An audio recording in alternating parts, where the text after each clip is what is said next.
On my wedding night, I clutched the crimson quilt beneath me with all my strength. Just a second ago, I had watched my husband Ryan Carter pushed from a high rise by his childhood sweetheart, Lily White. The next second I was reborn, back 20 years earlier, on the night of our bridal chamber. He sat at the edge of the bed, still in his pressed military uniform, not yet changed. A chill radiated from him so strongly, it nearly froze me in place. But I knew what burned beneath that uniform: a blazing chest and a heart that loved me to the point of madness. In my last life, I feared him, avoided him, misunderstood him, until it ended with our family destroyed in our lives and ruins. In this life, I would tease him, love him, take him down, and drive everyone who had harmed us into the dust. "Come here," his cold, commanding voice rang in my ear, sharp enough to crush me. I jolted awake. The first thing I saw was the bright red double happiness character on the wall, and beneath me, a brand new cotton quilt. The air was filled with the faint scent of soap and a man's sweat. Hadn't Lily White pushed me off that building to my death? A man in uniform sat at the edge of the bed, his face turned away from me. His shoulders were broad, his waist lean, his sharp black eyes like an eagle's, piercing cold enough to reach my soul. It was Ryan Carter, my husband of 20 years, whom I had misunderstood for just as long. In my past life, I had believed Lily's poisonous words. I thought Ryan had only married me out of gratitude, that the woman he truly loved was her. So I feared him, hid from him, and even after his death, I handed over his pension to Lily, begging her to let me and my child survive. But in the end, she took all my money, drove my parents to their deaths, and sneered in my face, saying Ryan had never loved me. Yet the letter he had left me wasn't a divorce agreement. It was his savings from years of service and a passionate love letter. Now Ryan looked at me, my stunned expression making his voice turn even colder, filled with the sharp command of a soldier. "Do you not want this marriage?" Before he could finish, I sprang up like a cannonball, hurling myself into his hard waist, clinging to him with all my might. I do want to marry you. I want it more than anything."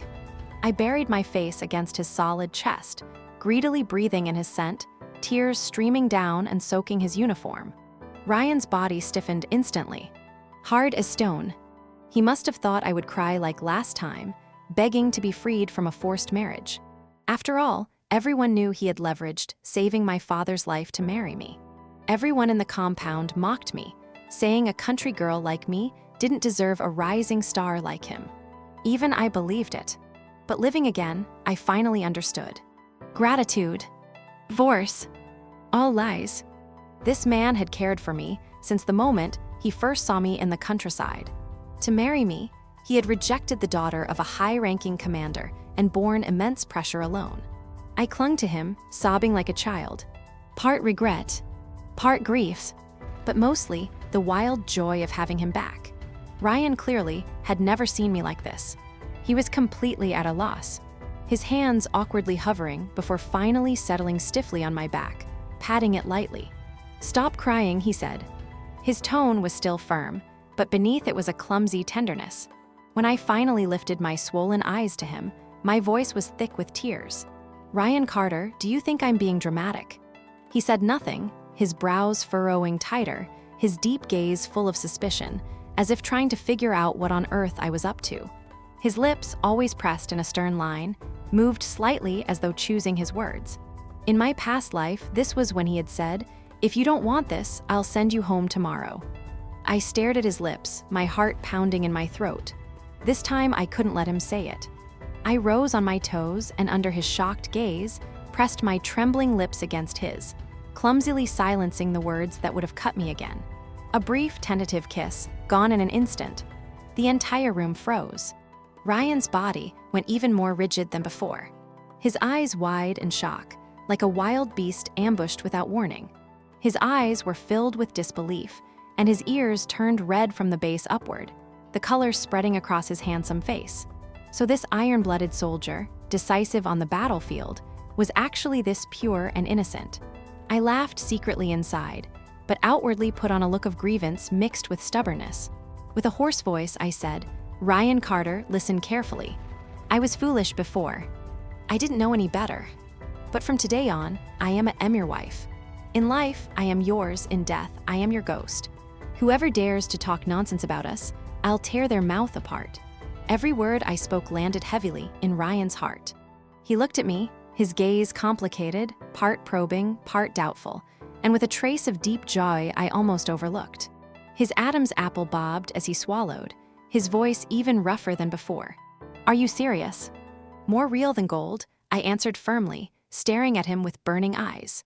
To make it more convincing, I raised 2 fingers and mimicked the way villagers swore oaths. "If I'm lying, then may I never see you again."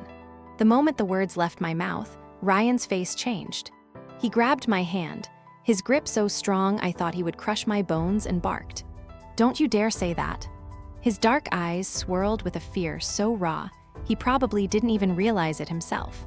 I knew I had struck his deepest terror. In my past life, he had died in action and we had been torn apart forever.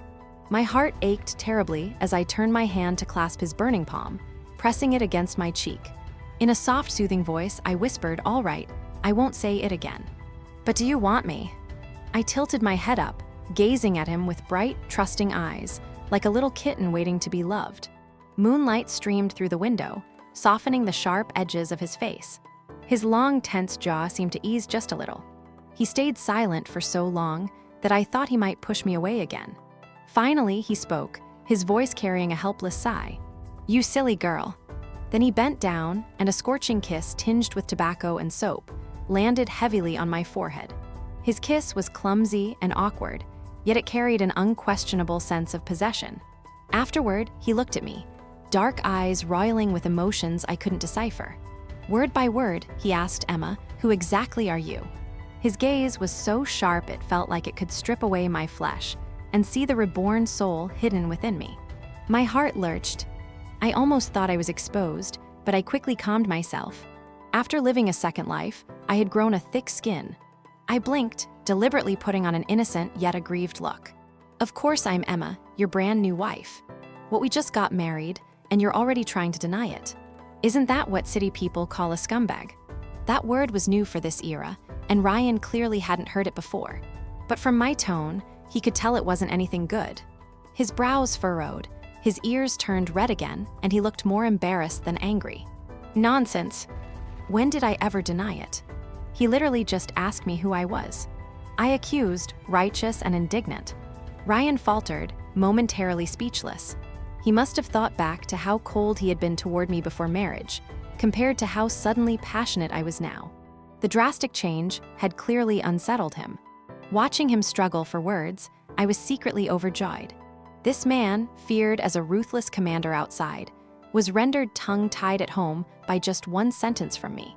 So adorable. I decided to press my advantage, wrapping my arms around his neck and clinging to him like a vine. In the softest voice, I spoke the boldest words. "Captain Carter, a spring night is worth 1,000 gold coins. Let's not waste any time, all right?"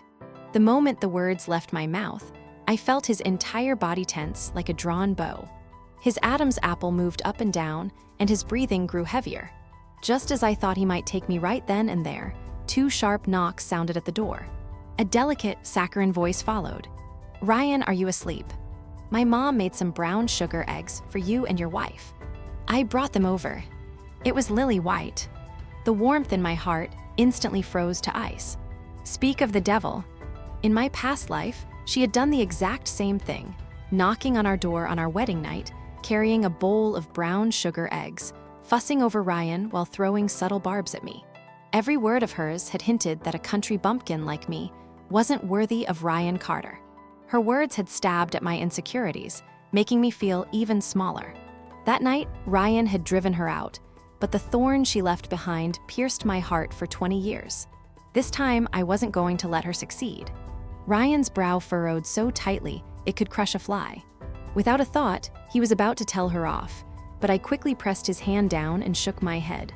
When I lifted a sweet smile and said in a voice loud enough to carry, "Oh, it's Lily, isn't it? Thank you so much. We were just about to rest."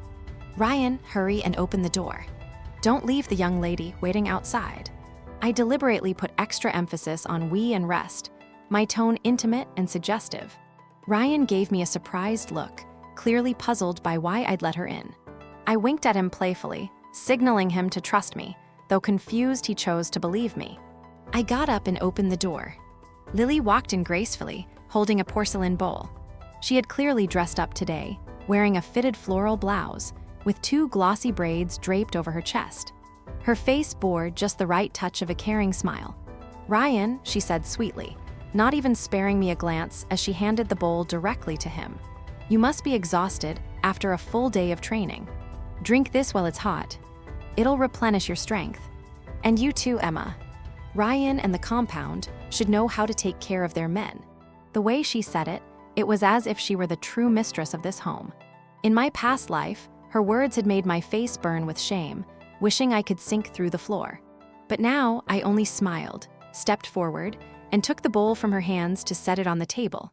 Then I slipped my arm through Ryan's and said warmly, "Lily, you really are so thoughtful. Practically a modern-day Florence Nightingale.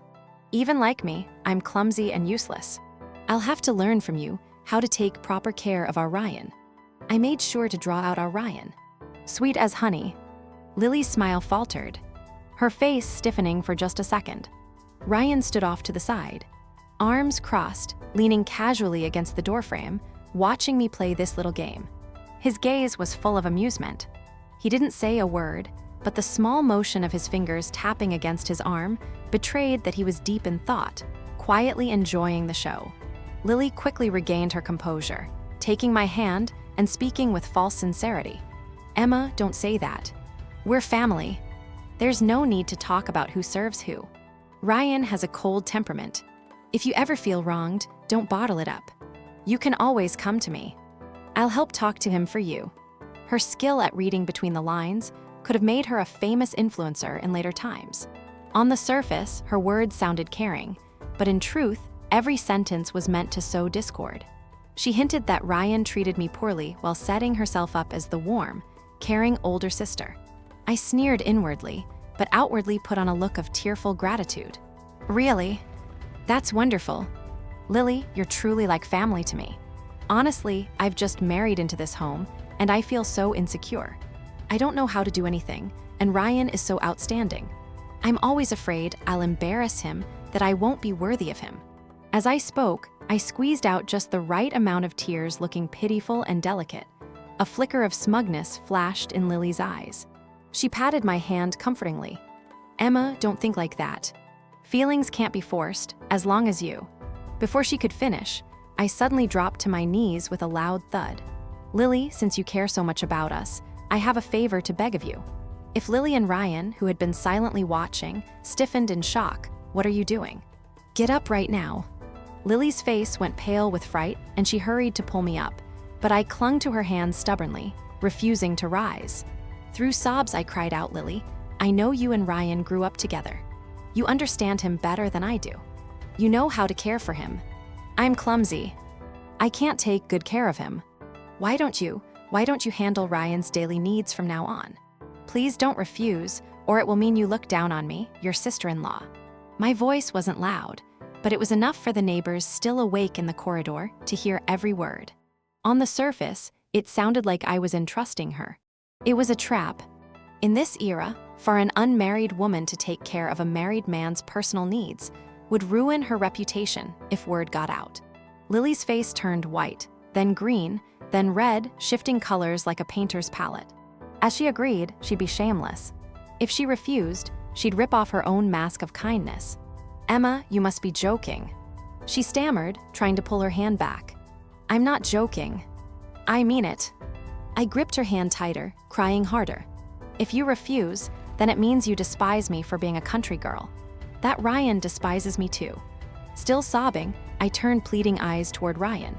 Ryan nearly burst out laughing, but managed to hold it in. He strode over, scooped me into his arms, and held me tight. His face darkened as he turned to Lily. His voice, I see, in a way I had never heard before. "Lily White, did you understand my wife's words? From now on, anything about me or about my wife is none of your concern. It's late. Please leave." The force in his embrace was overwhelming, as if he were declaring to the world that I was his and his alone. Lily froze, stunned. She looked at us clinging tightly to each other. Bennett Ryan's cold, unyielding eyes, and finally realized she had hit an immovable wall tonight. Her face went ashen, her lips trembling before she fled in humiliation. Leaning against Ryan's chest, I watched her back disappear down the corridor, and finally allowed myself a victorious smile. Lily, this is only the beginning. Everything you owed me in the last life, I'll make you pay back double. Above me came a soft, low chuckle. I looked up to meet Ryan's gaze. His dark eye is now glimmering with amusement. He tapped the tip of my nose, his tone full of indulgence. Such a sharp, tongue little fox, I snorted softly and nuzzled against him. Do you like it? He didn't answer in words. Instead, he lowered his head and sealed my lips with a scorching, lingering kiss. This kiss was no longer tentative, but stormy, almost devouring me whole. I knew from this moment on, this man was completely mine now. But just as our passion was building, Ryan suddenly stopped. He was breathing hard, sweat beading on his forehead as he looked at me, his eyes filled with a trace of struggle. What's wrong? I asked in confusion. He took a deep breath as if making a firm decision and said hoarsely, Emma, there's something I have to tell you. Next month, I'll be sent on a classified mission. It will last 3 months, and the outcome is uncertain, life or death. These words were like a bucket of ice water poured over me from head to toe, instantly sobering me, classified mission. 3 months, life or death unknown. Those words together cut into my heart like a poisoned blade. Yes, this was the mission. In my last life, not long after our wedding, he had received the same assignment. At the time, I had been quarreling with him because of Lily's poisonous words. I ignored his departure, even thought it was good he was leaving so I could have some peace. Before he left, he had wanted to hold me, but I avoided him with a cold face. I would never forget the wounded, lonely look in his eyes, and then he left, never to return. 3 months later, the army delivered a flag draped urn of ashes. So that so-called uncertain fate had always been a doomed ending. No, I won't let history repeat itself. I won't let you go. I almost screamed, clutching his arms so tightly my nails dug deep into his skin. Ryan clearly hadn't expected me to react so violently. He froze for a moment, then pulled me into his embrace, wrapping my trembling body tightly against his broad chest. He spoke gently, trying to soothe me. Emma, listen, this is an order I have to obey. I don't care about orders. I pounded on his chest like a madwoman, tears streaming uncontrollably. Ryan, you can't go. If you go, you won't come back. You'll die. In my desperation, I shouted out the secret of my rebirth. The air froze instantly. Ryan seized my flailing hands, his black eyes locking onto mine with a dangerous intensity. His voice was taut, filled with threat. Say that again. How do you know I'll die? My heart dropped.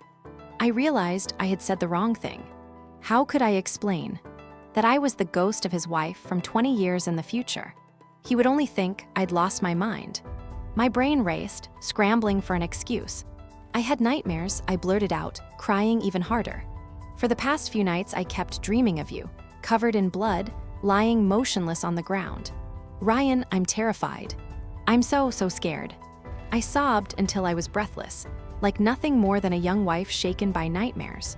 The suspicion in Ryan's eyes slowly faded, replaced by deep, aching tenderness. He pulled me tightly against him, pressing his chin to the top of my head as he kissed my hair again and again. Silly girl, dreams are always the opposite, he murmured. His voice low, steady, and soothing. Don't be afraid. I promise you. I'll come back alive to see you. I swear it. But he had promised the same in my last life and broken that promise with his death. I couldn't entrust his life to empty words. I had to do something to stop him. The next morning before dawn had even broken, Ryan rose and went out for drills. I lay awake in bed, eyes wide open, having not slept a wink.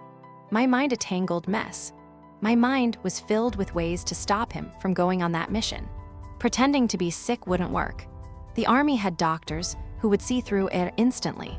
Making a scene with his superiors was even worse. That would only be seen as unreasonable troublemaking and might damage his record, making things harder for him. What should I do? Just when I was at a loss, Ryan's mother, Mrs. Zhao, walked in carrying a bowl of millet porridge. She was the typical elder of a military family compound, stern, rigid, with a trace of criticism in her eyes. In my past life, she had never approved of me, a daughter-in-law from the countryside. She thought I was petty and unpresentable, and she never missed a chance to show me her disdain. She had played no small part in worsening my relationship with Ryan. "Get up and eat," she said, setting the bowl down heavily on the table, her tone sharp. I looked at her, and suddenly a bold thought came to me. Maybe she was the breakthrough. I obediently got out of bed, took the porridge from her, and sipped it slowly. "Mrs." Zhao sat by the bed, scrutinizing me for a long while before letting out a cold snort. "Don't think that just because you pulled a little trick yesterday and drove Lily off, you secured your place in this family. The Carter family doesn't acknowledge those cheap, seductive tactics." She hadn't left me even a shred of dignity. In my past life, I would have been frightened and flustered. But now I sat down the bowl, lifted my head, and looked her straight in the eye. "I know you don't think highly of me," I said seriously. "But I am Ryan's lawful wife, written clearly in his household records. No one can change that." "Mrs." Zhao clearly hadn't expected me to confront her so directly. She froze for a moment, then her face darkened. "What kind of attitude is that? You've just entered this family, and already you're trying to lay down rules for your mother-in-law." "Mom, I'm not laying down rules," I replied calmly, though my tone carried undeniable strength. "I just need to tell you something. Next month, Ryan is going on a very dangerous mission." Her face changed instantly. "What did you say?" "It's a mission where the chance of survival is slim," I said firmly, word by word. "He's your only son. Can you really bear to watch him walk to his death?" Her lips trembled and deep fear flickered in her eyes. No matter how forceful she was still a mother. You're talking nonsense. That's impossible. How could you know something like this?" Though she tried to deny it, her voice was already shaking. "I'm not lying," I said, grasping her cold hands. Then I repeated the excuse I had given Ryan the night before, that I had dreamed it. This time, I added more detail, painting the nightmare as bloody and vivid. "Mom, I know you don't believe in things like this. But what if Ryan really doesn't make it back, how will I live? And what about you?" I spoke with tears streaming down my face, every word striking deep into her heart. "Mrs." Zhao's defense is finally crumbled. She clutched my hands like they were her last lifeline. Then what should we do? Damn it, why do they send him on all the dangerous missions? "Mom, only you can save him now," I urged, seizing the moment. "You're his mother. If you go to his commander and plead, they'll have to consider it." Yes, I'll go find Political Commissar Wang," she said, as if waking from a trance. She shot to her feet and rushed out in a hurry. I watched her back disappear, and finally let out a sigh of relief. If the matriarch of the Carter family herself went to make a scene, even if they couldn't stop Ryan's deployment entirely, at least they might reassign him to a less dangerous mission. But I was too quick to rejoice. That very afternoon, Ryan came home that afternoon with a stormy face. The moment he stepped through the door, he slammed it shut with a bang, then strode toward me step by step, his eyes burning like he could devour me alive. "Emma, you've really done it this time," he ground out through clenched teeth. "I told you to push my mother to make a scene." The icy anger radiating off him made me shiver. I didn't. I tried to deny it instinctively, didn't. Ryan let out a cold laugh, his eyes glinting with disappointment as sharp as shattered ice stabbing into my heart. "The whole compound knows.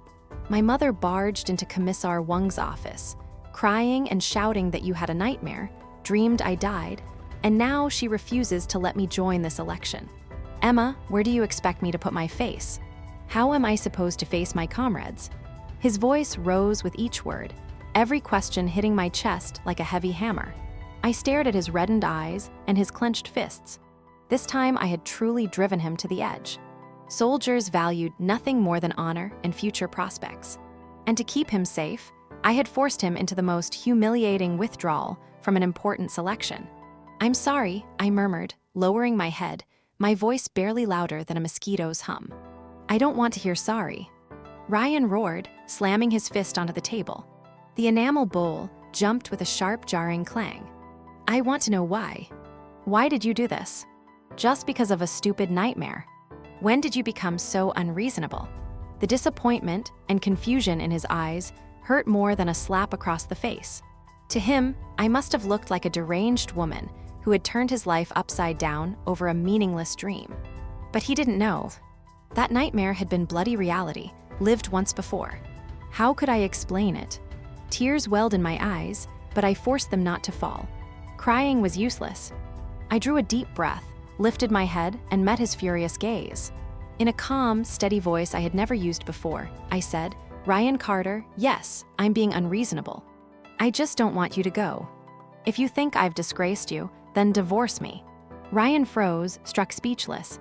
He clearly hadn't expected me to throw out the word divorce. His chest heaved with anger, and his fingers shook as he pointed at me. "Good. Very good, Emma. You've really grown bold." Blazing with fury, he spun on his heel. "You want a divorce? Fine. I'll make it happen. I'm going to file the report right now." The door slammed so hard behind him that the whole house shook. My knees buckled, and I collapsed into a chair. At last, tears spilled freely down my cheeks. I had ruined everything. I thought I could handle it all, but instead I had only made it worse. The warmth that had just begun to blossom between me and Ryan, I had doused it with my own hands. What should I do now? Was I really going to divorce him? No, I didn't want that. I wiped away my tears and pushed myself to my feet. I couldn't just sit here and wait for disaster. But Ryan was furious right now. If I went to him, he wouldn't listen to a word I said. I had to find another way, something to cool his anger and show him my sincerity. My eyes fell on the enamel bowl he had smashed his fist beside. A spark of inspiration struck. I ran into the kitchen, rummaging through the cupboards until I found a little white flour and 2 eggs. In these times, such ingredients were precious. I needed dough, rolled skins, and cut strips, relying on faint memories from my past life to begin making dumplings. I remembered, after Ryan died in my last life, when I sorted through his belongings, one of his comrades had told me his favorite food was pork and cabbage dumplings. And yet, in our 20 years of marriage, I had never once made them for him. The thought pierced my heart like a needle. This time, Ryan, I'll make sure you taste the dumplings made by my own hands. My hands were clumsy, and the dumplings came out lopsided and misshapen, which one awkward and uneven. But I didn't care. I poured all of my regret and love into those ugly dumplings. Once they hit the boiling water, they floated up one by one, round and plump. I filled a bowl to the brim, mixed a small dish of garlic and vinegar, then carried them as I knocked on the door of Ryan's comrade, Chen Gang. I knew Ryan was furious and wouldn't return home. He would definitely be hiding out at Chen's place. He was Chen's wife, Mrs. Lee, who opened the door. She looked at me in surprise. "Emma, what are you doing here?" News traveled fast in the compound. By now, everyone had probably heard about the scene at our house. I forced a smile that looked uglier than crying. "Mrs. Lee, I'm here to find Ryan." Her face darkened with unease, and she sighed, "Emma, it's not that I don't want to help you. It's just that Ryan's in a terrible mood right now. He won't listen to anyone. You should go home and wait until he cools down." "I won't leave," I said stubbornly. "Please let me in. I just want to say a few words to him. Then I'll go." I held out the bowl in my hands. "These are dumplings I just made for him. Pork and cabbage filling. If he doesn't eat them, they'll just go to waste." "Mrs." Lee looked at my swollen eyes, then at the steaming dumplings in the bowl. At last her heart softened. "Oh, what's the point of all this suffering?" You sighed again and stepped aside. The moment I entered, I saw Ryan sitting at the table, drinking alone in silence. Chen Gang was beside him, pacing anxiously, clearly wanting to say something but too afraid to interfere. As soon as Ryan saw me, his face darkened even more. He turned his head away, refusing to look at me, his whole posture screaming, "Teep out." I said nothing. Quietly, I set the dumplings in front of him, placed the vinegar dish, and arranged everything neatly. "What are you doing here?" He finally said, his voice so cold it was brittle. "Didn't you want a divorce? I'll have the papers ready for you tomorrow." I sniffled softly, but ignored his sharp words. Instead, I picked up a dumpling with my chopsticks, dipped it in vinegar, and held it to his lips. "Try it. See if it tastes good." My voice was quiet, trembling almost imperceptibly. Ryan's body went rigid. He stared at the dumpling, then at me, a flicker of complex emotion flashing in his eyes. Sensing the moment, Chen and Mrs. Lee quietly slipped out, closing the door behind them. Now it was just the two of us. "I don't want it," Ryan muttered, turning his head away like a sulking child. "Just try one. Only one." I held the chopsticks steady, refusing to pull back. "If you don't like it, I'll never make them again." We sat in that silent standoff for what felt like forever. At last he relented, turning his head and opening his mouth. He bit down almost roughly, chewing slowly. His brow furrowed, as though tasting some rare delicacy. I watched him nervously, my heart lodged in my throat. Well, he didn't answer. Instead, he took the chopsticks from my hand and without another word began eating, dumpling after dumpling, until he had finished the entire bowl, even draining the soup to the last drop. When he finally set the bowl down, he lifted his head and looked at me with a gaze I had never seen before. Deep burning, his eyes rimmed red. "You knew he rastoriously." My heart lurched. What did you mean by that? Had he discovered my secret, I forced myself to stay calm, blinking innocently. "Knew what?" Ryan's sharp, hawk-like eyes now brimmed with emotions too tangled to untangle. Gratitude, heartache, and something I couldn't quite name. There was also a trace of sorrow in his eyes that I couldn't understand. He didn't press me. Instead, he lifted his rough, calloused hand and gently cupped my cheek, his thumb brushing the corner of my red, tear-stained eye. "Silly girl," he sighed. The anger in his voice was gone, leaving only helplessness and tender affection. "Don't ever do something so foolish again." I knew then that this bowl of dumplings had explained everything. He understood that I cared about him, that I was terrified of losing him, and that was why I had chosen such a clumsy, desperate way to stop him. The icy wall between us melted quietly without a sound. "Are you still mad at me?"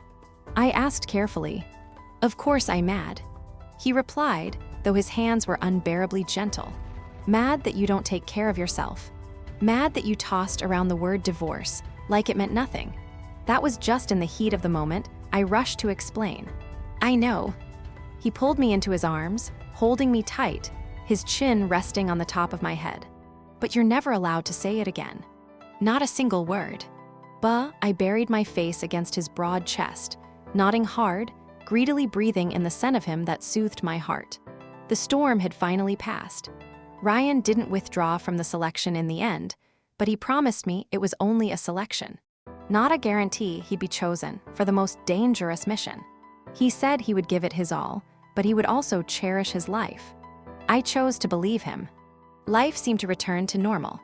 Ryan left early and came back late every day for training, while I began plotting my money-making plan. I couldn't live like in my past life, looked down upon as nothing more than a housewife. I needed a career of my own, something that would give me the confidence to stand beside Ryan as his equal. More importantly, I needed money. A lot of money. I knew that part of the reason Ryan's mission had failed in my last life wasn't just the danger itself. It was also the outdated equipment. If I could make enough money and through certain channels, get them better gear, maybe I could change his fate. Once that idea appeared, it took root in my heart and grew wildly. But in this era, how could a rural woman with no connections and no capital possibly earn money? After much thought, I decided to start with what I knew best, fashion design. In my past life, though I had muddled along, I'd studied tailoring for a few years under an old seamstress to help support the family. Later, I had also worked in a garment factory for a while, so I knew a little about clothing design and production. More importantly, I had come from 20 years in the future. I knew what styles would become hits in the decades to come. Bell-bottoms, bat-wing tops, leggings, things that might look bizarre now, but would one day lead the fashion trends. I decided to start with bell-bottoms. Once I made up my mind, I acted quickly. I pulled out a piece of fine fabric from my dowry, my mother's treasured cloth meant for a new dress. Using the memory in my mind, I sketched a design, then carefully began cutting and sewing. Without a sewing machine, I stitched each piece by hand, one needle at a time. For days, I shut myself in my room, spending every hour outside of meals and sleep on those pants. My hands were pricked with countless tiny holes, the pain sharp and piercing, but my heart was full of hope. One day, as I was bent over my work, the door suddenly swung open.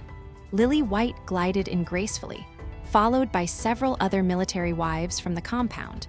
Well, Emma," Lily's voice dripped with mockery. "What are you up to in here? You've been hiding away for days. We thought you were sick. Turns out you've been busy with needlework." One of them, Mrs. Wang, craned her neck for a look at what I was holding. The moment her eyes landed on it, she let out an exaggerated cry. "Oh my God, what kind of pants are those? Why are the pant legs so wide? They look like a mop. How could anyone wear these outside?" "Exactly. They are too strange." Another military wife chimed in. "Emma, you'd better not mess around with clothes. In our compound, we value simplicity and modesty. If you wear something like that in public, you'll embarrass Captain Carter." Lily pinched her lips together, pretending to be concerned. "Emma, they're just looking out for you. Ryan is at such a critical stage in his career. You can't let something like this drag him down." One after another, they sang the same tune, each word aimed at belittling and suppressing me. In my past life, it was under their so-called kind advice that I gave up all of my ideas and hobbies, turning into a lifeless puppet who followed rules without a soul. But this time, I refused. I set down my needle and thread, lifted my head, and smiled brightly. "Your mistake in sisters. These are called bell-bottoms. They are the most popular style in Hong Kong right now.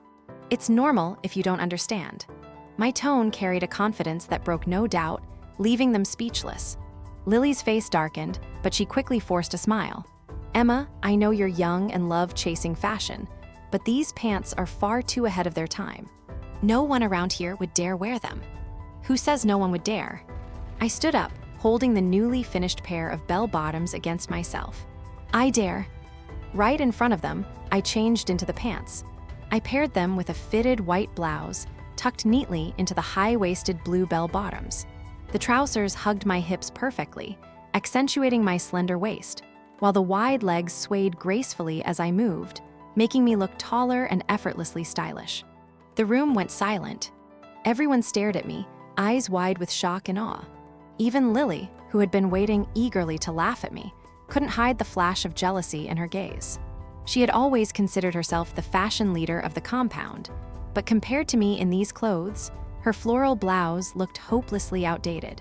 Well, I twirled with a smile. "How do I look?" No one answered. "I think you look amazing." A clear voice suddenly came from the doorway. We all turned our heads. Ryan was leaning casually against the doorframe. Arms crossed, the faintest smile tugging at his lips. In his deep eyes was open, unrestrained admiration and pride. I didn't know when he had returned or how long he had been watching. He strode over with his long legs, walked straight to my side, and slipped his arm around my waist in front of everyone.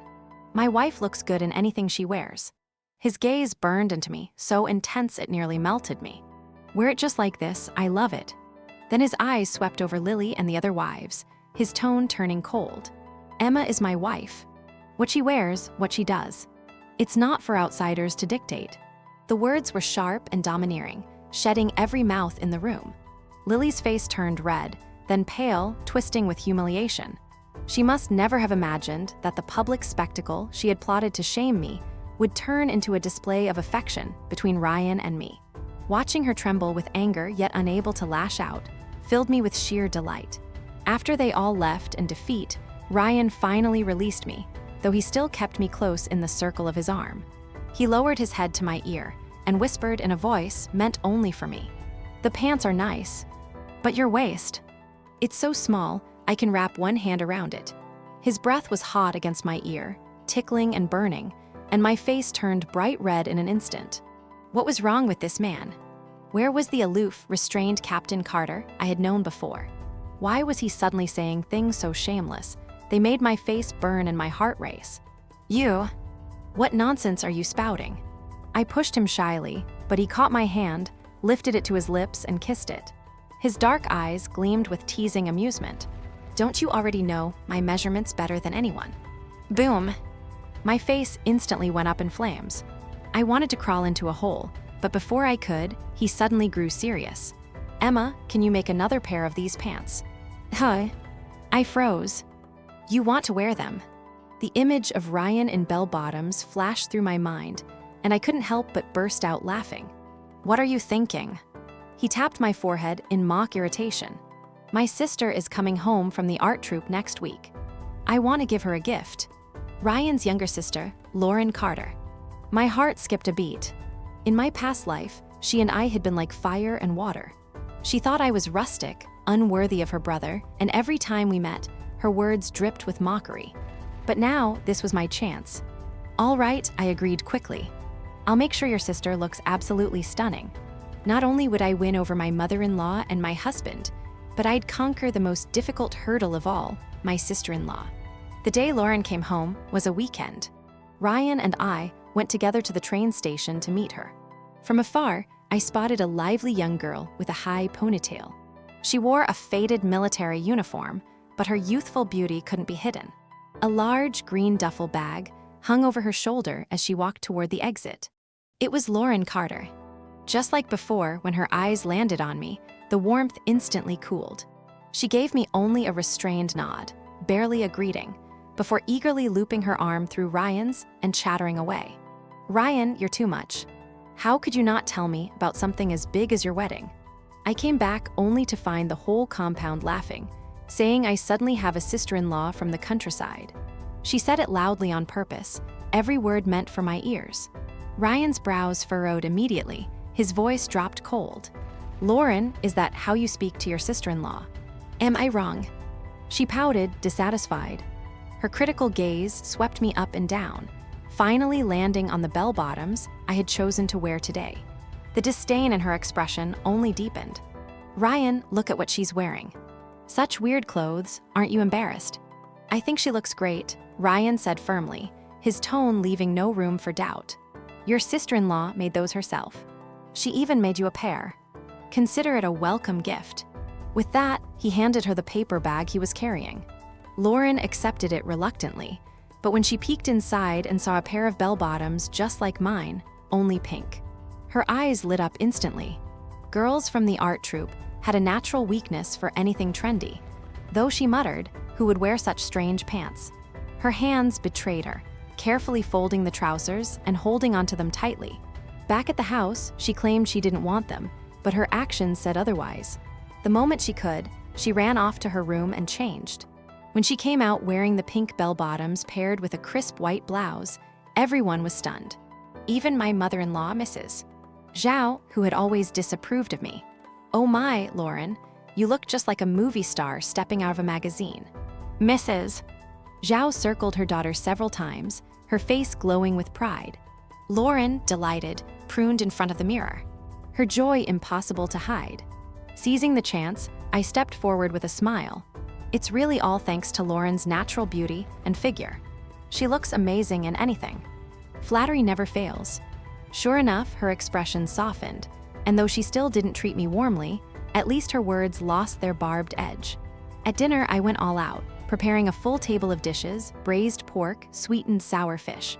The dishes, candied sweet potatoes, braised pork, sweetened sour fish, were all things I'd learned in my past life from Ryan's comrades. Meals he and his sister had loved since childhood. Lauren ate until her little mouth was shiny with oil. The hostility in her eyes slowly faded, replaced by curiosity. For once, instead of disappearing to her room right after dinner, she actually spoke to me. Hey, where did you buy those pants? I knew then the fish had bitten the hook. Smiling, I said, I didn't buy them. I made them myself, if you like. I'll make you a few more styles. Really? Her eyes lit up instantly, though suspicion quickly followed. Wait, you must want something from me. What could I possibly want? I put on a wounded look. You're my sister-in-law. Isn't it natural for me to make you clothes? The more selfless I appeared, the less she believed me. That night, she snuck into our room, pulling Ryan aside and whispering, Tell me the truth. Did she trick you? She gave me pants. Cooked for me. People don't act that nice for nothing. Ryan couldn't help but laugh at her serious little face. He tapped her forehead. What nonsense are you thinking? Your sister-in-law is just like that. She's got a tough tongue, soft heart. If she's good to you, accept it. I don't buy it, Lauren huffed, folding her arms. She's only buttering me up because you've got a bright future. She wants to get on your good side, so she's cozying up to me. Listening by the door, I nearly laughed out loud. This girl really was clever. She wasn't wrong. I was trying to win her over, but not for the reason she thought. I wasn't doing it to flatter Ryan. I was laying the foundation for my money-making plan. Lauren's world at the art troupe was full of fashionable, beauty-loving girls with money to spend. She was my perfect live advertisement and sales channel. The next day, as Lauren prepared to return to her unit, I slipped 2 shirts I'd rushed to finish into her luggage, one with puffed sleeves, the other with ruffles, both sturdy, retro styles destined to be trendy. Emma, you don't have to be this nice to me. She looked at the beautiful shirts, suddenly flustered, her eyes darting away. Silly girl, why be polite with me? I ruffled her hair. When you're out there, you represent the Carter family. You must look your best, so no one dares look down on you. The sincerity in my voice brought tears to her eyes.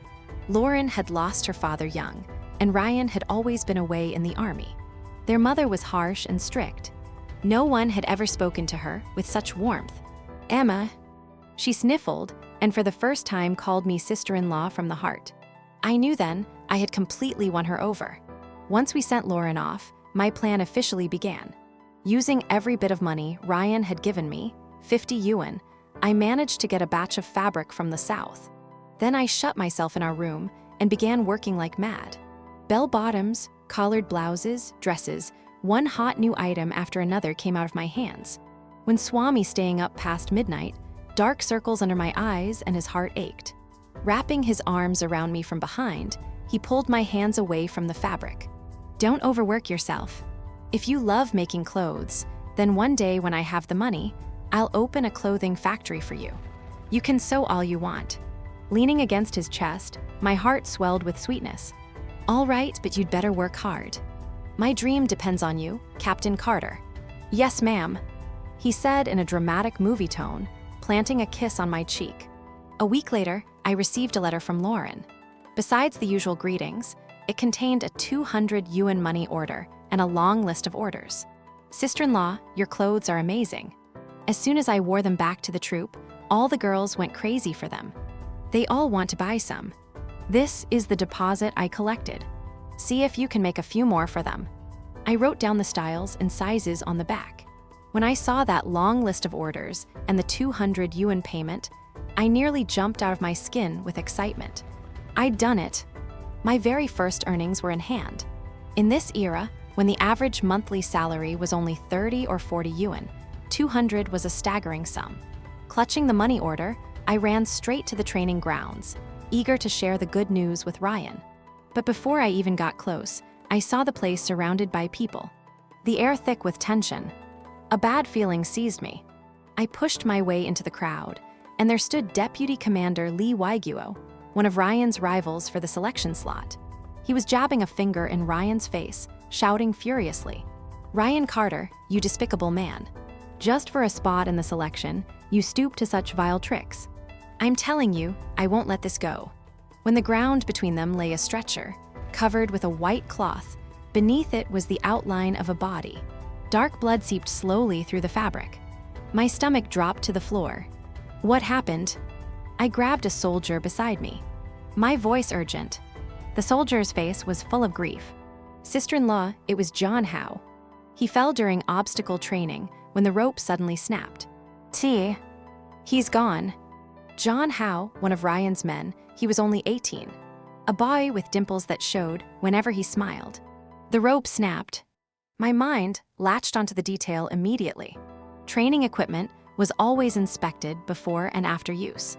How could it suddenly fail? Ryan stood rigid. His face is dark as iron, his fists clenching until his knuckles cracked. But he didn't say a word. Enduring Lee Waiguo's stream of curses, I knew his temperament. He disdained defending himself in moments like this. But I couldn't let him take the blame for nothing. I pushed through the crowd until I reached his side and gripped his cold hand firmly.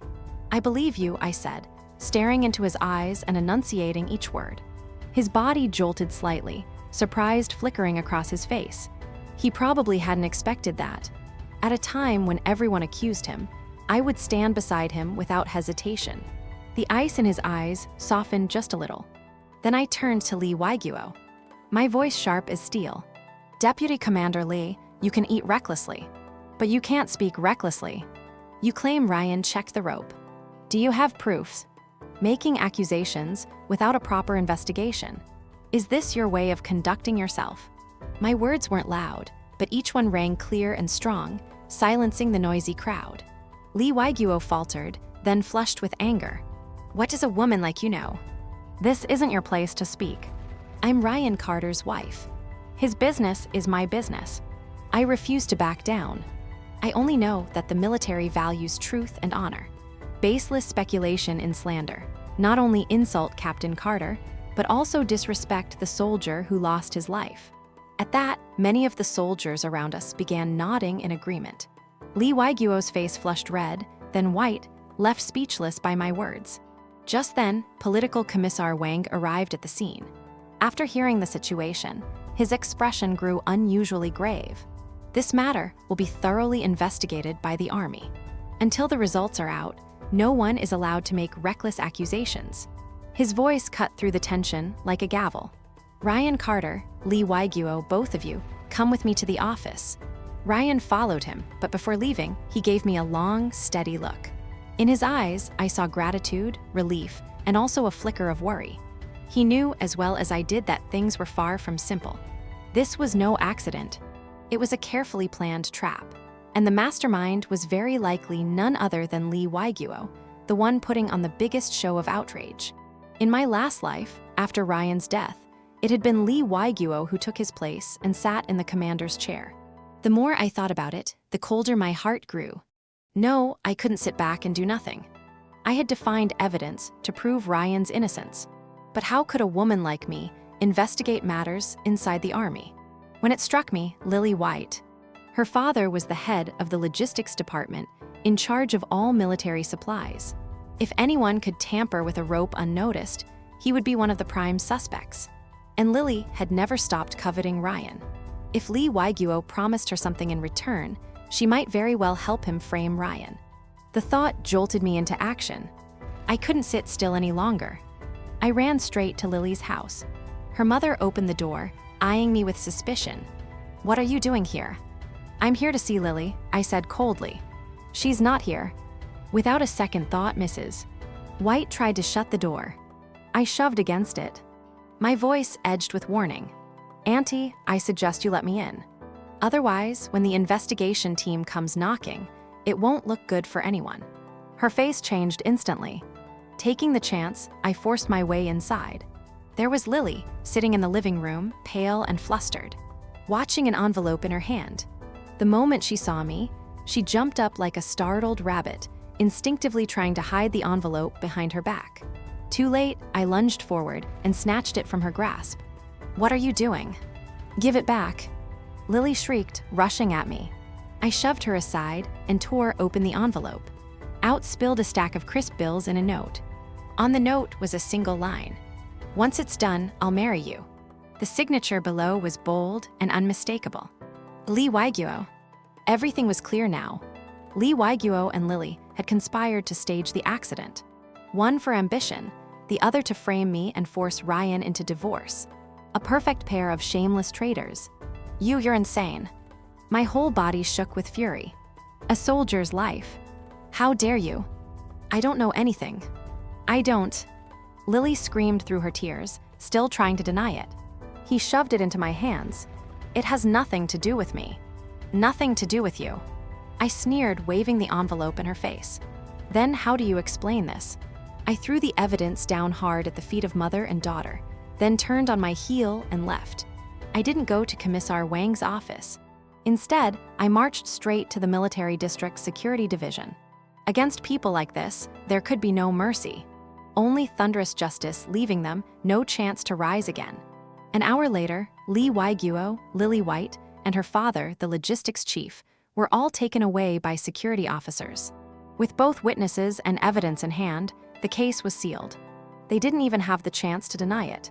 What awaited them was the harshest judgment of the military tribunal. Only after everything was settled did I drag my exhausted body back home. The moment I pushed open the door, I saw Ryan sitting at the table, waiting for me.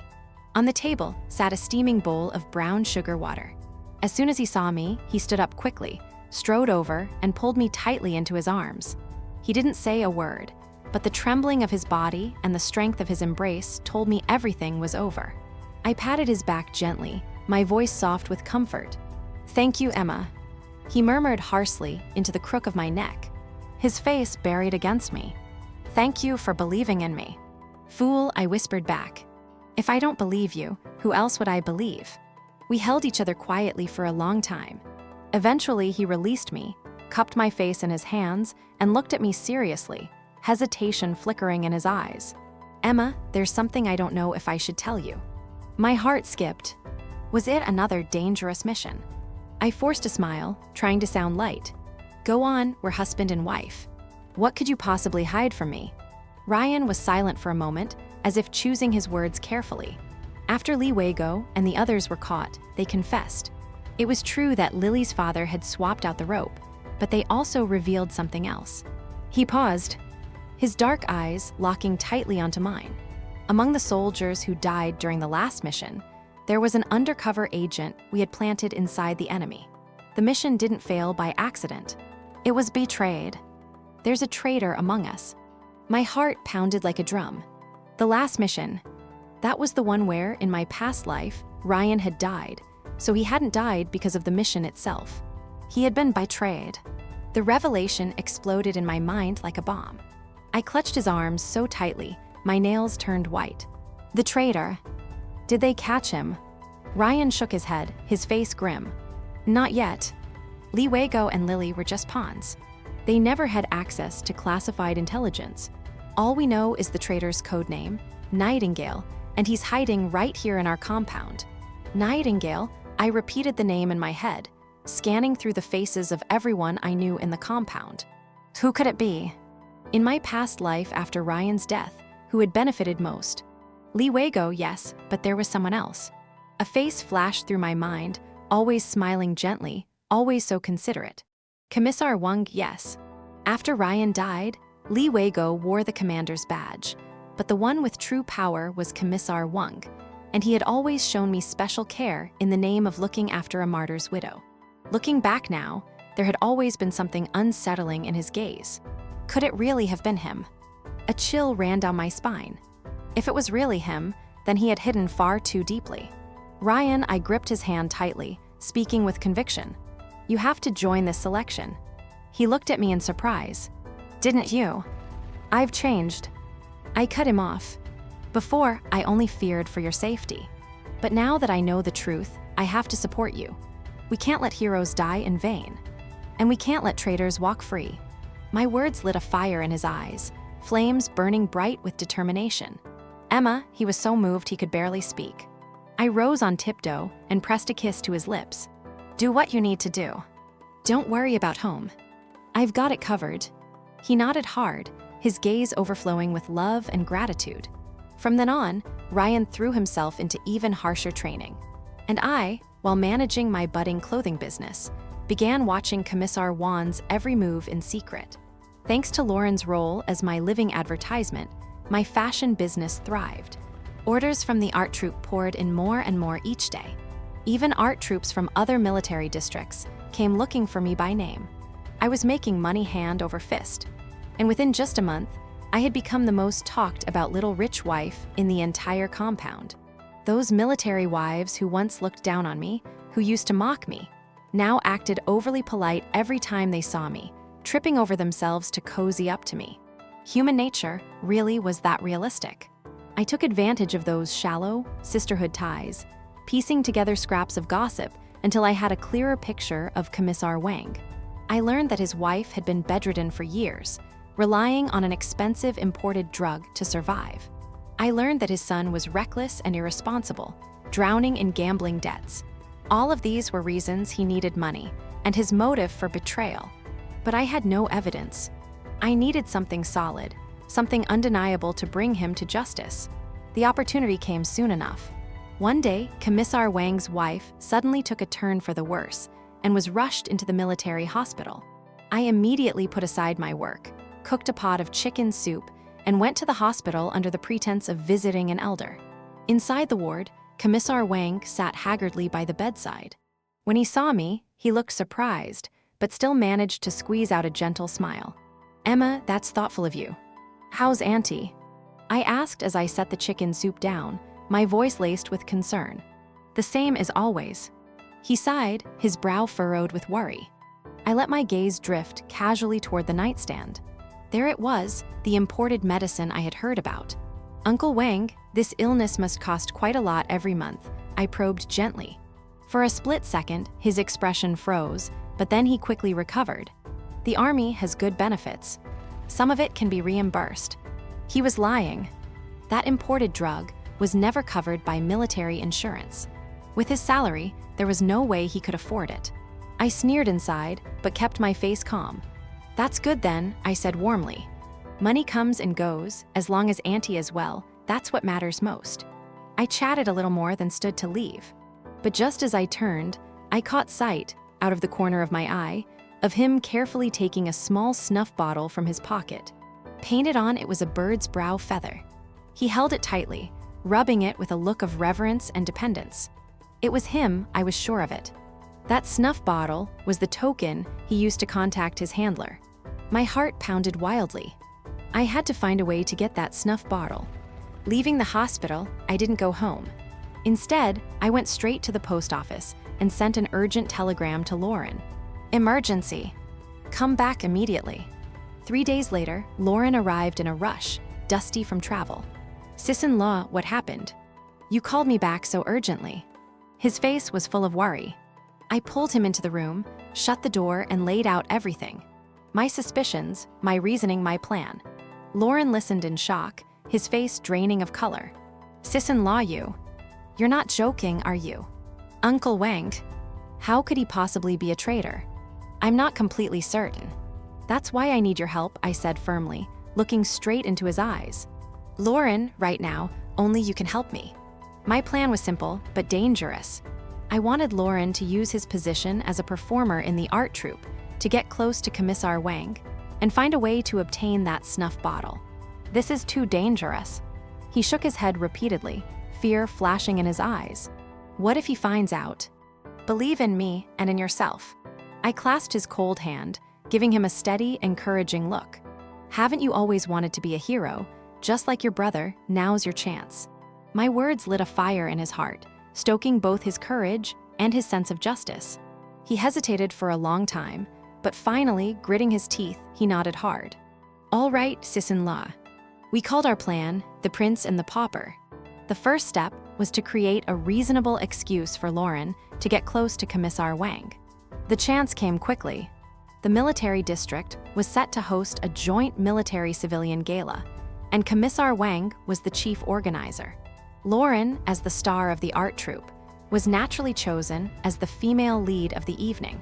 Under the pretext of rehearsing, she had reason to visit his office every day. At first, Wang was polite, but as their interactions increased, the way he looked at Lauren began to change. It was no longer the gaze of an elder. It was the gaze of a man toward a woman, filled with both admiration and desire. I knew the fish had taken the bait. The second step was to feed his appetite. I told Lauren to casually let slip that her family was a bit short on money lately, and that she wanted to do some small business on the side. As expected, Wang offered to help her, and even hinted he could use his position to get her some scarce goods. Lauren pretended to be overwhelmed with gratitude, showing him more warmth than admiration each day. Everything was proceeding smoothly according to my plan, except Ryan, who was too sharp not to notice. "What are you and Lauren plotting?" He cornered me one evening, frowning. "Why is she running to Wang's office every single day?" "We're just rehearsing."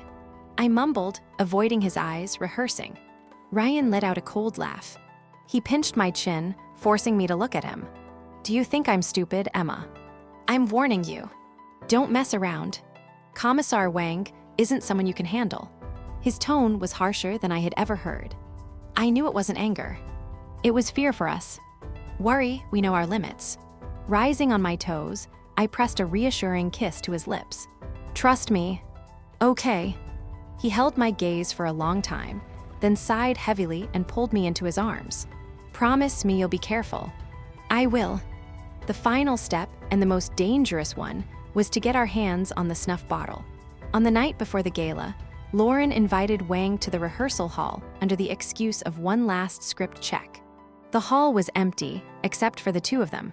Dressed in a pure white dress, Lauren looked like an ethereal fairy under the stage lights. She poured him tea, slipping in a heavy dose of sleeping pills. Wang drank it without suspicion, and soon slumped over the table, fast asleep. With trembling hands, Lauren reached into his pocket and pulled out the snuff bottle with the painted brow bird. Just as I had instructed, she didn't linger for a second. She ran straight out the back door, where I was already waiting. "Got it." She shoved the bottle into my hand, her face pale, still shaking. I opened the lid carefully. Inside wasn't tobacco, but a tightly rolled strip of film. My heart nearly leapt out of my chest. We had found irrefutable proof. "Sis-in-law." "What now?" Lauren whispered. "Go home and wait for me." I grabbed her hand, and together we vanished into the night. Next evening, the gala opened as planned. Commissar Wang sat on the dais, laughing and chatting as if nothing had happened. He must have thought he'd simply drunk too much and dozed off the night before. He couldn't have imagined that his crimes were already in our hands. Halfway through the gala, Lauren stepped on stage for her solo dance, Ode to the Red Plum Blossom. Music filled the hall, and in her red dress, she twirled across the stage like a vision, breathtakingly beautiful.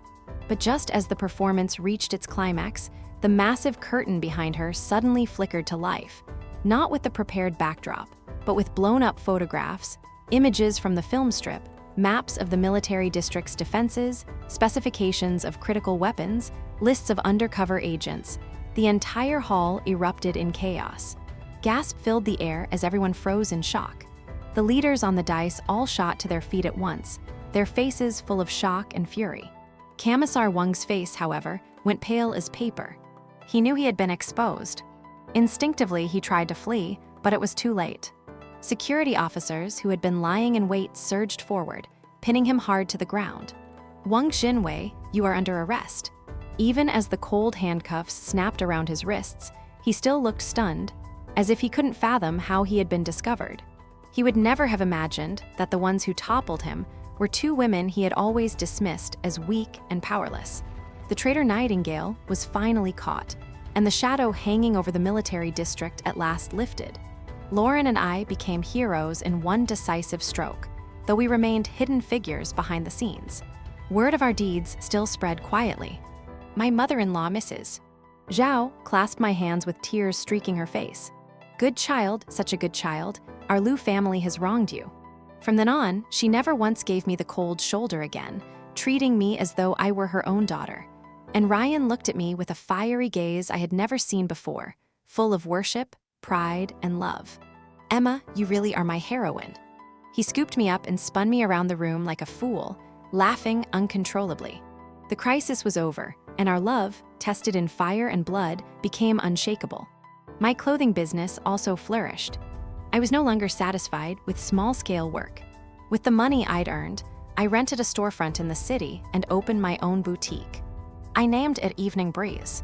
On opening day, Ryan took leave from the army to stand proudly at the entrance in his crisp uniform, even prouder than I was. He held my hand and whispered in my ear, "Congratulations, sweetheart. From now on, you just stay beautiful, and I'll take care of making money and protecting our country." I laughed and gave his chest a playful punch. "You and that sweet tongue of yours." Looking at the man I had loved for 2 lifetimes, and at the life we had built together, my eyes grew misty. It was all so good. To live again truly was a blessing. Not only had I changed my own fate, I had changed his too. At last, we could escape the shadows of betrayal and conspiracy, and live a quiet, happy life. But I had rejoiced too soon. Just as everything was falling perfectly into place, someone I never expected appeared before me. It was Lily White. Wasn't she supposed to be in prison? How could she be out? She looked at me with a twisted smile, her eyes burning with hatred and madness. "Emma, if I can't live well, don't you dare think you can either." The moment I saw her, my blood seemed to freeze. How was she here? Hadn't she been sentenced to heavy prison time for leaking military secrets and causing deaths? She was dressed in tattered clothes, her hair yellowed and brittle, her face haggard. Long gone was the delicate beauty she once flaunted, but her eyes were sharp as poison blades, locking onto me with undisguised hatred. How did you get out? I instinctively stepped back, watching her wearily. How did I get out? Lily let out a shrill, unhinged laugh. Of course someone pulled me out. Emma, you never expected this, did you? You threw me into hell, but there are still people willing to drag me back out of it. My heart sank. To pull someone out of military prison, the backer had to be formidable. What do you want? I asked coldly. What do I want? Lily stepped closer, her smile twisting into something monstrous. You ruined me, you destroyed my family, you left me in disgrace. What do you think I want? She hissed. Of course, I want you to die a miserable death. Before I could react, Lily suddenly pulled a gleaming dagger from behind her and lunged at me like a madwoman. Go to hell. My pupils shrank in terror. There was no time to dodge. Just as the blade was about to pierce me, a dark figure shot out from my side and shielded me with his body. It was Ryan. The sickening sound of metal-piercing flesh echoed, and in an instant, blood spread across his uniform. Ryan! I screamed, tore through the air, my world spinning into chaos. Why, even after living a second life, had I still failed to change his fate of being wounded? Call an ambulance. I stammered, trembling uncontrollably, but Ryan gripped my hand, forcing a pale smile onto his face. Don't be afraid, I'm fine, it's just a flesh wound. He hadn't even finished speaking before his strength gave out, and he collapsed in my arms. No. At the hospital, the surgery room light stayed on the entire night. I sat against the cold wall, my body trembling violently. In my past life, the last time I had seen him was in the morgue. Would I really have to watch him leave me again in this one? No, I refused to accept it. At dawn, the light finally went out. The doctor came out, exhausted, pulling off his mask. He's out of danger. The blade missed his heart by barely an inch, any closer, and not even the gods could have saved him. You can go see him now. My knees nearly gave way beneath me. I stumbled into the ward and saw Ryan lying pale as paper on the bed, but his breathing was steady. At that moment, my tears burst free. He wasn't dead. He was still alive. Later, I learned the truth. Lily White had only been released on bail because she traded a secret in exchange for leniency. That so-called secret was the identity of Nightingale's superior, a deeper hidden spy codenamed the Boss. A far bigger fish. Lily had overheard this codename in prison and used it as a bargaining chip for her freedom. The first thing she did upon release was seek me out for revenge, but she hadn't expected it to end like this. She was arrested again, this time with multiple charges stacked against her. The punishment awaiting her would be the harshest the law could deliver. Not long after, the boss himself was also captured in a sweep. At last, the shadow that had hung over us was completely dispelled. Ryan's recovery took 3 whole months. During that time, I never left his side. I wiped his body, fed him, and kept him company. After surviving this trial of life and death, what we shared was no longer just love. It had become a bond carved into our very bones. On the day of his discharge, the sun was warm and bright. He stood tall in the new clothes I had bought for him, though the scar across his chest remained, a medal of honor for the life he had risked to protect me. Emma, he whispered, lifting my hand to his lips for a kiss. Let's go home. Yes, I answered with a smile. On the way back, he suddenly said, Emma, once I'm fully healed, let's have another wedding. I blinked at him in surprise. I want everyone to know you are my wife. The one I married with honor. I'll give you the grandest wedding this entire military district has ever seen. His eyes burned with sincerity and love. My vision blurred with tears. This man always loved me in the most clumsy, yet most genuine ways. The year later, our daughter was born. We named her Lucy. Ryan held the tiny soft bundle in his arms. He was grinning like a 200-pound kid, fumbling clumsily as he changed our daughter's diaper, humming a lullaby that was completely off-key. Yet the tenderness in his eyes was so overwhelming, it seemed ready to spill out. Watching this warm scene before me, I leaned against the door frame, smiling with pure contentment. In my past life, I had lost everything. In this life, I had gained the whole world. Thank you, Ryan Carter. Thank you for loving me across 2 lifetimes. From now on, for the rest of our days, it's my turn to protect you and our family.